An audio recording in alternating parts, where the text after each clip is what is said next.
పిల్లలు ఎటువంటి మార్గంలో నడవాలనే దానిని గురించి తల్లిదండ్రులు పిల్లలకు నేర్పించాలి. తల్లిదండ్రులు నేర్పించిన మార్గంలో వారు నడవటం వలన వారు పెద్దవారైనా దాన్నించి తొలగిపోరు. వేకుజామున లేచి దేవునిని స్తుతించడం పిల్లలకు నేర్పితే ఆ స్తుతి వలన పిల్లలకు మంచి స్థితి వస్తుంది. అలా నేర్పిస్తున్నామా? అయితే చిటికెడంత మెదడు ఉన్న పీడికెడంత పక్షి తన బిడ్డకు దేవునిని స్తుతించడం నేర్పుతుంది.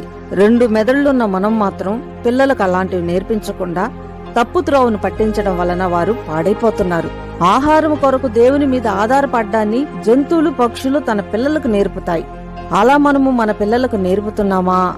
ఎలా ఎగరాలి, ఎలా తినాలి, ఎలా బ్రతకాలనేది అవి పిల్లలకు నేర్పిస్తాయి. మనం నేర్పిస్తున్నామా? ఎలా కష్టపడాలనేది నేర్పుతున్నామా? మంచి మర్యాదలను నేర్పుతున్నామా? పెద్దలను గౌరవించడం నేర్పుతున్నామా?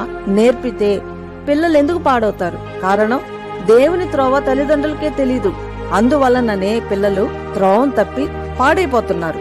దయచేసి తల్లిదండ్రులైన వారు పిల్లలను నడిపించవలసిన త్రోవను తెలుసుకొని వారికి నేర్పించి బంగారు భవిష్యత్తును